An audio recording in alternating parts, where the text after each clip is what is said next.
Good morning and welcome to The Doctor is In, Ask Dr. Arwady.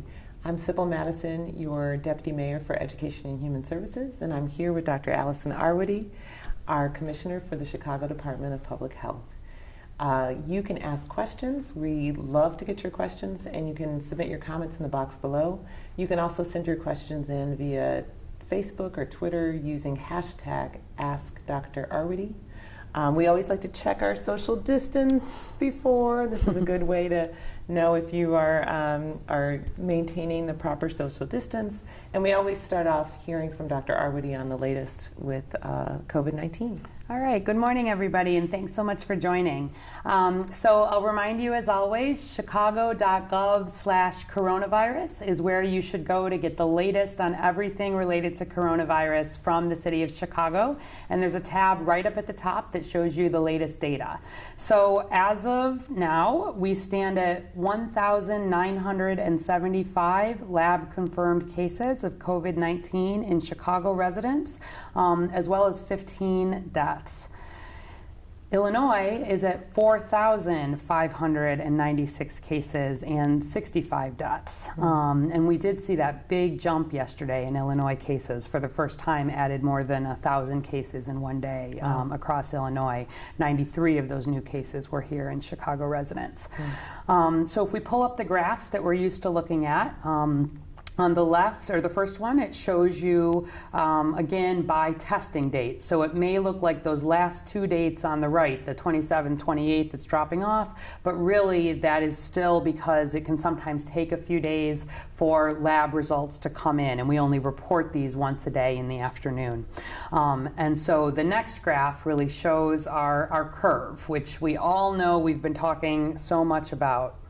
Certainly, we've gone from a doubling, the goal is to get to a point where our doubling rate is slowing. And so very early on, when the numbers were low, we talked about we were really concerned because we were seeing a doubling every 2 days. And that is an exponential rate. Yes.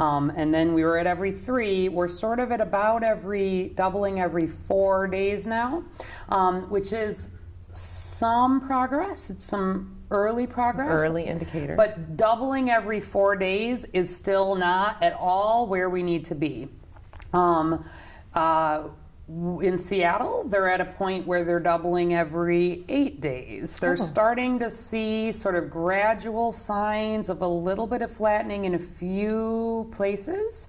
All of this, though, is premature, and we're monitoring really closely. There's a lot of questions we've talked about as more testing comes online every day. That can make it a little bit hard to always follow your projections, because if you think about it, if more and more of your people are getting testing, your numbers are going to go up significantly, even if there's not that change within the cases. So in addition to the graph of just the overall cases we've talked about, we really track our ICU admissions, and we track our deaths, we track our hospitalizations, because in those cases where people are really having the severe illness, we are making sure those folks get tested. We've talked about that in the outpatient setting. There's no difference in your change. If you come in and you're not sick enough to be in the hospital, you'll be directed to basically be back at home, to be separating from others, et cetera. Whether you're tested or not. Whether you're tested or not, if there's need for isolation, quarantine, facilities, but there's no change in your clinical treatment because there is no specific treatment, there is no vaccine. In the hospitalized system, similarly, there's no specific change in your treatment. You're getting the supportive care, the oxygen if you need it, the things to bring down fevers, keep you hydrated, all of that. And then in some of the more advanced cases, we certainly are making sure people are getting enrolled in some of the trials to test whether some of the medicines work in the way that we need to do to know whether scientifically which of the treatments may have promise. But we do not have any dedicated treatments yet that have been proven to work for coronavirus disease. But all of that goes to say that we definitely are testing folks who are in intensive care units in any hospital here in Chicago who is having symptoms that may even be at all suggestive of coronavirus. And so those numbers we use to really track even a little bit more they're a little more dependable and not as dependent on how much change there is in testing, and it allows us to really compare across the country. If you look at New York, where they've had really a lot more deaths to this point, et cetera, it gives you a little bit of a sense of where we are. Numbers are definitely going up. If we pull up the flattening the curve, I know we show this virtually every day, but it's because we cannot talk about it enough. I'll remind you that the steeper our increase of curve is, that red on the left, a rapid increase not only is more cases, but it really has the potential to overwhelm the healthcare system. That's that dotted line. And if we have too many people getting sick with coronavirus, especially those in that older age category, the people with the underlying conditions who are more likely to need hospitalization, to need intensive care units, we have the potential to run out of those resources here in Chicago. And so that's why we track, what we have ventilators available now, we have ICU beds available now, but every day we see more of those ventilators being taken up by patients, who have or may have coronavirus. And so lots of work happening with our hospitals. We talked a little bit yesterday about some of the work that's happening to build out potentially even thousands of beds should we need it at McCormick Place, opening some other hospitals that had closed in recent years in the vicinity. But the most important thing to keep us from overwhelming the healthcare system is having fewer new infections. And literally that flattening the curve is each one of you sort of in your home or in your apartment not spreading the virus, not giving it the opportunity to move, especially outside your household. And even if people are ill at home, doing what you can to even stop the spread there. And I imagine you were so cautious about saying that these are early signs of progress, because we have to put our foot on the gas in terms of staying home. This is not at this point anything that is definite. This is not. I want you to know a little bit of what we're seeing in the data. We expect to see the outcomes of these more significant social distancing, these orders that went in place. You don't see those effects for a week or even 2 weeks, right? Where you think about a potential of 14 days from a last exposure to when you're seeing cases. So really these difficult things that we have in place now, we don't even fully see those effects right away. And so, yes, in no way am I implying any sign of lightening up or any sign of concern. If anything, we are speeding up our work to build up the healthcare system, to really make sure that there's capacity available. You've heard the mayor speak about the fact that we could see 40,000 hospital admissions for coronavirus, really, just over the next, few months. That is not a number that we could come close to really meeting in any kind of regular way. Even the best case scenarios that project us at more like 10,000 admissions, over those months, would have us absolutely, providing care in ways that are not typical for us, having to provide ICU level care outside of ICUs, potentially having to provide hospital level care outside of hospitals, and potentially not having enough equipment. And so the importance of doing everything we can do to limit the spread, stay home, save lives is not theoretical. It is the most important thing, and that's why we keep emphasizing this really every day. Shall we turn to some questions? We shall. Can I just add maybe one more thing? Yes. We talked a lot about children yesterday, and so I don't know if we may have a few follow-up questions from that.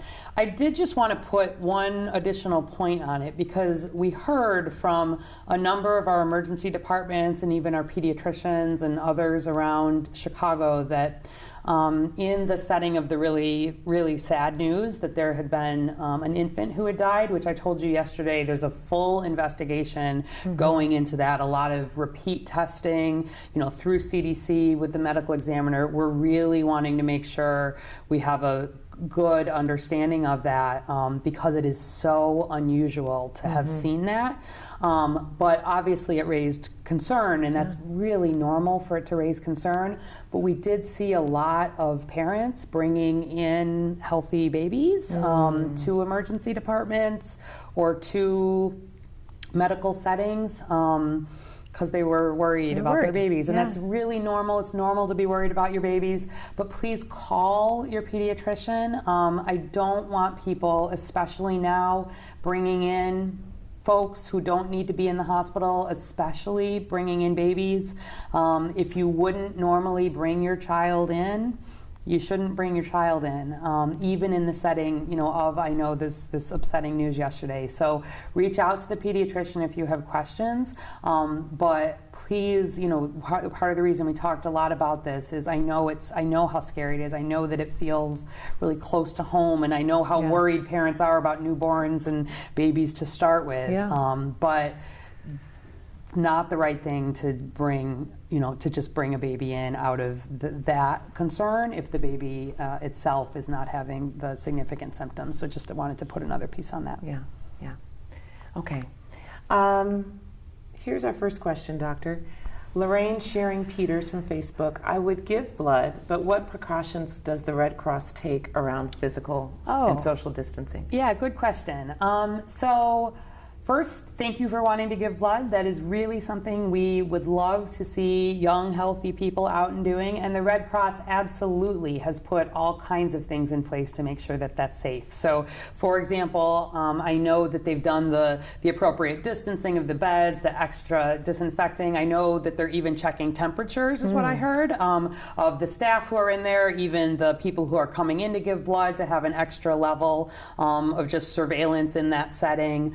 Really making sure that they've got all kinds of extra thought and protection. I mean, if anybody's ever given blood, it's already a setting where they use a lot of care and they think a lot about making sure that there's not an opportunity for infection spread, but in this setting, they've put even more. So I know the American Red Cross has put out some press releases about that, so if you look online, if you have more questions. But please do go to the American Red Cross, make an appointment.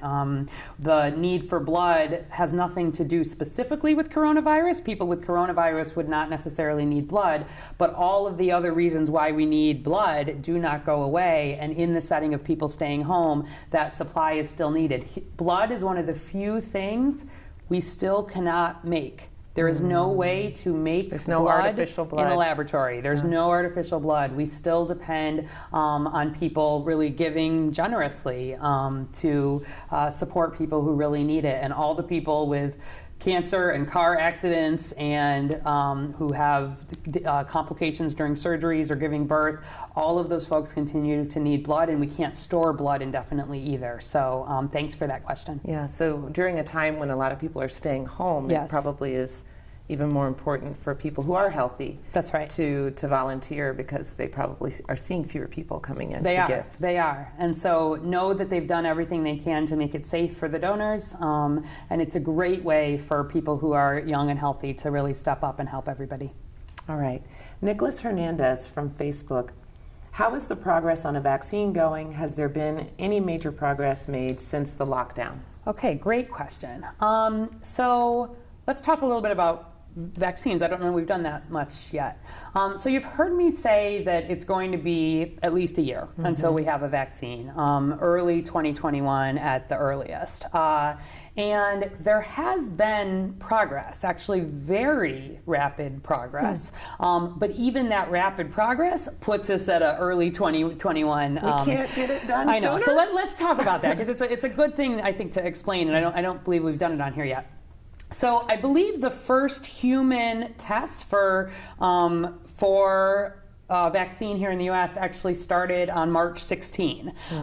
So those just a couple of weeks ago. That was remarkably fast to have human tests start. I know it sounds like, oh, haven't we been at this? Since the day that the genome was posted by the Chinese government, I talked about how the work has been sort of what this virus looks like, its genetic code has been shared internationally across the world. The day that first genome was posted, work started around the world on building a vaccine. And in some ways, the fact that this is a coronavirus is a relatively lucky thing, because there have been other work around other coronaviruses. So there was work thinking about a vaccine for SARS, severe acute respiratory syndrome, that was another kind of coronavirus. Middle East respiratory syndrome, MERS, that was another kind of coronavirus. And so, although those didn't get fully to a vaccine, the scientists were able to use some of that preliminary work for coronavirus and adapt it to this genome. And so, let's talk for a second maybe about what that trial looks like. So that first trial, we're getting into some science. We are getting here. into some science. We are getting into some science. I can tell. So the way vaccine trials work is that you do first a safety phase, and then you do an efficacy phase, meaning safety, is this safe? If I give this vaccine to a healthy person, which is what a vaccine is, will it make them sick? Will it hurt them in some way? You have to figure that part out first. And does that mean that those people are willing to possibly get sick? They are willing. They are compensated. It is a risk that they take. And then the second phase is efficacy, meaning does it work? So for this first trial, just to give you an example, there's only 45 people in the first trial. 15 people get one dose, like the amount. 15 people get a slightly different amount. 15 people get a slightly different amount.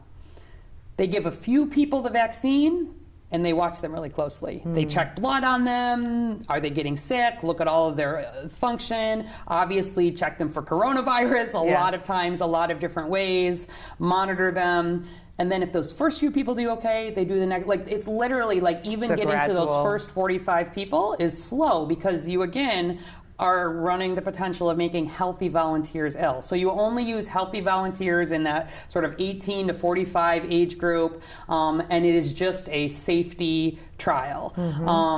It's a big deal to sign up for a safety trial. That this first one happens to be in Seattle. That's not because of where the cases were. That was just where it was planned for initially. There are other trials like this, though, happening kind of around the world, even around the country. And then if the safety trial is okay, because of the need for speed here, you do have to follow people a little bit, though, right? It's not like, okay, you were okay that first day, this vaccine is good.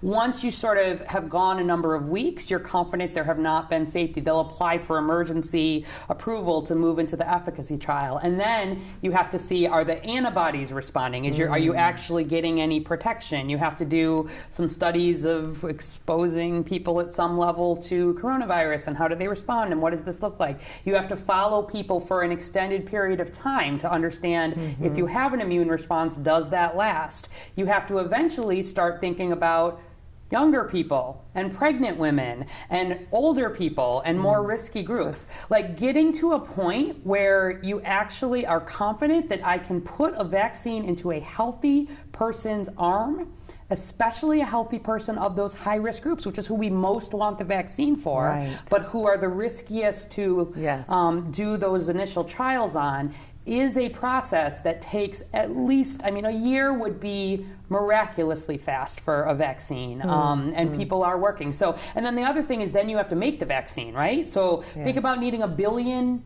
doses of this vaccine, producing that. So there's work happening, pharmaceutical companies, researchers around the world at all different stages, lots of sort of competition in terms of different kinds of vaccines, because it doesn't mean that kind will work. You use killed versions. Enough science on this, I think. But we'll come back a little more and talk about vaccines. All to just say, there is quick progress, but even quick progress, we're looking at the earliest at early 2021. Yeah, and it seems like that time is because you have to do this safely. You have to do it safely. I know when I give a flu vaccine to somebody, there is 0 chance they can get influenza. When I give a measles vaccine to somebody, there is 0 chance they can get measles. There has to be similar knowledge of that when you're giving it to healthy people. Yeah. All right. Elizabeth Peterson from Facebook. And we kind of talked about this in the opening. Is the lockdown having a noticeable effect on our curve? So I would say at this point it's still too early to say, okay? The more substantial real flattening of curve, one of the reasons I showed that to you, it is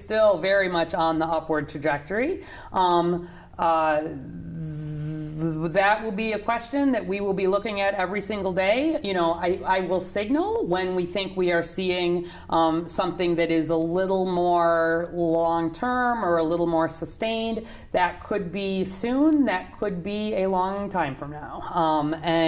I will be open with you as we're looking at data, kind of as I was this morning. But right now, these next couple, you've heard me say these next couple of weeks, really buckling in, are the time where we are going to be seeing better the impacts of the strong measures we have in place already. And it's the time we most need people being just so careful about limiting the risk for further infection. Stay the course, stay home, save lives. There you go. Laura Catherine from Facebook. People are making and delivering, DIY masks, do-it-yourself masks to hospitals. Are these DIY masks of value to medical personnel or first responders? Okay, so I love that people are making masks. I love that people are stepping up and wanting to help. It's been amazing. We do have on our website the donate button for people who have personal protective equipment or other things. These make yourself masks, those are going to be the most useful, frankly, in the community, I would say. We do have... You mean among regular people? I mean among regular people. Okay. Among regular people. We do have, you've heard me talk about that here in Chicago. The Chicago Department of Public Health does have stockpiles of personal protective equipment. We've put out, more than 500,000 masks, like real masks, to just our hospitals just in these last couple of weeks. We have more, we're buying more, we're working on more. Not to say there is not a major need for PPE and a need to conserve, but where we think about sort of types of protection, I'm most interested in preserving the highest quality, frankly, masks, the masks that are designed to best protect healthcare workers and first responders for that group. And the folks who are really making some of these, I love that you're making them, but they're probably of better use where you think about, we've talked about, the special masks that healthcare providers use need a special kind of, it's called fit testing, that are designed to see if you're doing a procedure like putting a tube down somebody's throat or testing them and releasing it into the air, there needs to be some protection there. Most of the mask work is about keeping germs in, right? So if there's somebody who's ill at home, for example, say you've got someone who's not feeling well at home, that would be great. Go ahead and put should wear a mask. That person should wear a mask, right? That's a great use for a mask. Or because we've talked about people who are staying home, and may need to isolate themselves a little bit from others. Exactly, then that that's a fantastic place to use a mask. If they're sick, I don't want them out. Period. If they had to go out, which they should not do. Should not do. But even if they were, stepping outside to get something, like even put a mask on there. So think about like in that community setting, it really is more about keeping germs in for people. And we've talked about even mild illness, even the very beginning, maybe even in some percentage, these asymptomatic people. But those are really masks for keeping germs in. And the kinds of things that you might be making at home are a lot going to be more helpful where they're helpful in terms of keeping germs in than they are in terms of protecting healthcare workers in that more air-based way. But yes, thank you for making them. Go ahead and keep making them, but think about them for use in community settings.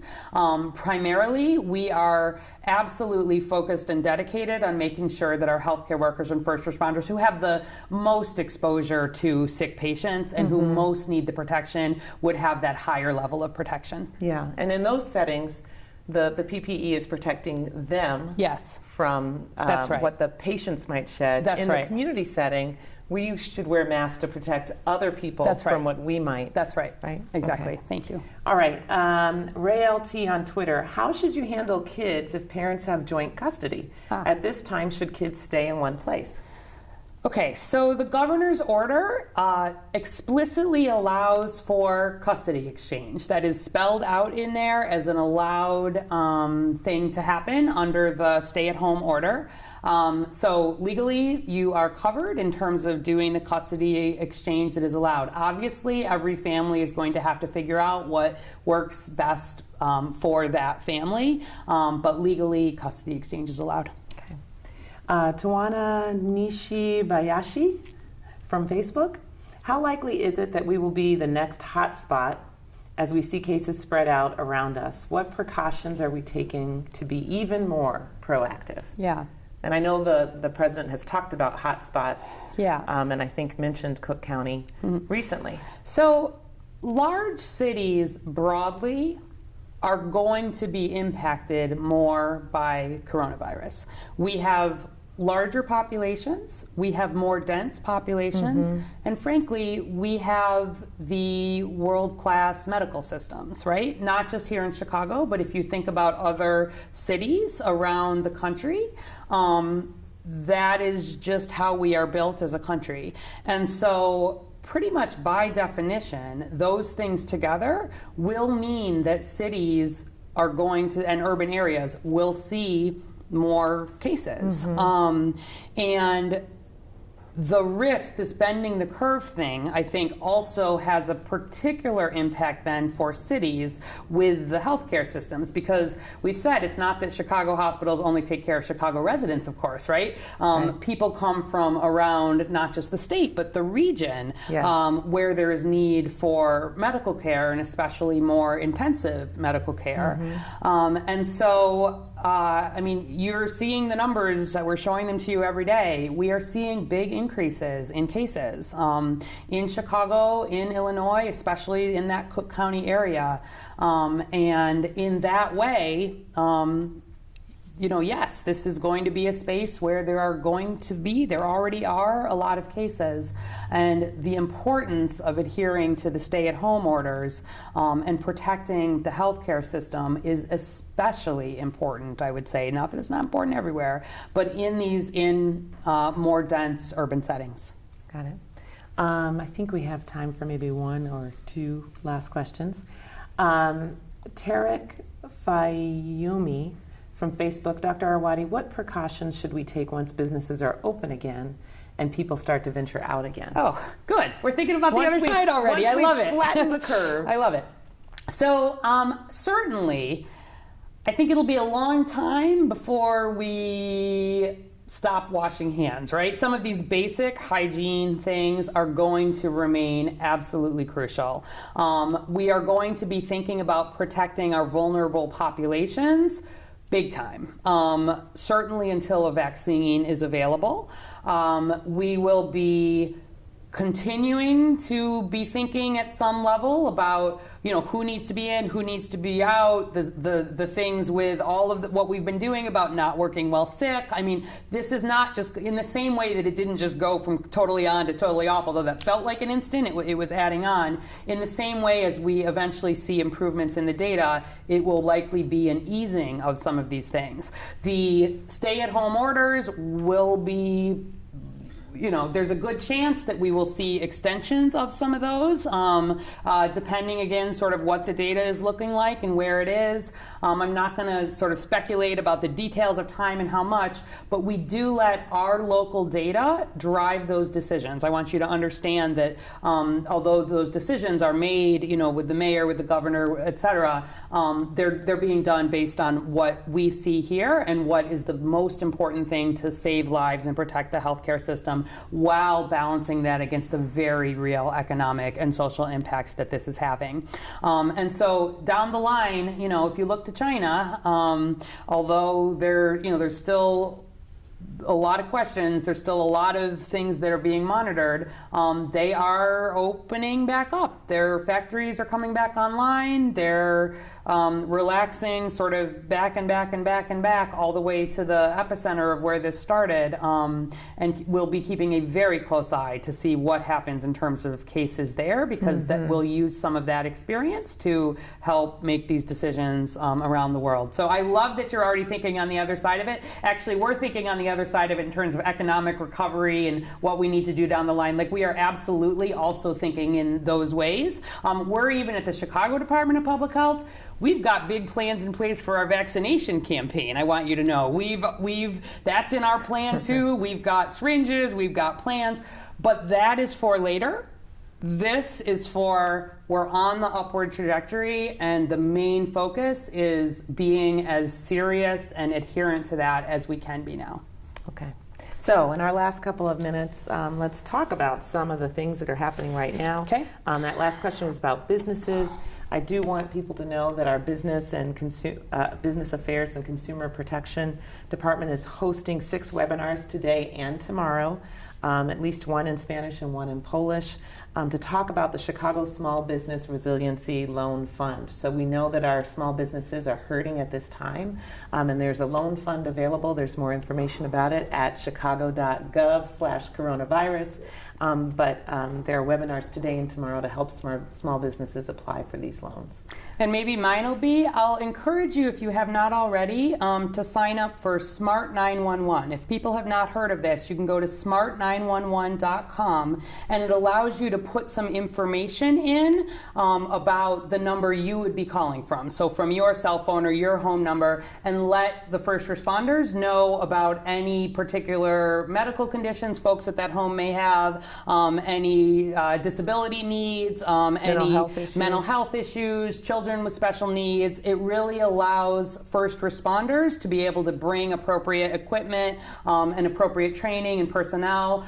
It's not just for coronavirus, it's all the time, but it's a great opportunity if you've not done that. So smart911.com, there's also information online, and it's a good way to make sure first responders come to you with the right resources. Yeah. We'll be back tomorrow at 11, and we're happy to say that either tomorrow or sometime this week, we'll have a frontline healthcare worker with us to talk about their experiences during this COVID-19 space that we're in right now. Yeah, so send in questions. If you've got questions for doctors, nurses, folks kind of working in the front lines in our hospitals, we talk to them every day at the Chicago Department of Public Health, but I want you to have an opportunity to ask some questions too, and we'll talk some more about how we're protecting the healthcare system, because that's a huge piece of what we're doing. So that'll be a theme maybe as soon as tomorrow. If we don't do it tomorrow, we'll save your questions and do them if it works a little later in the week. As you can imagine, all healthcare providers in Chicago are a little bit busy right now, so making sure we can get one scheduled at the 11 a.m. time in a way that does not take them away from clinical care is what we're working on. So we'll bring that in. Thanks again so much, everybody, for joining. Hang in there. We're doing great. And stay home. Save lives.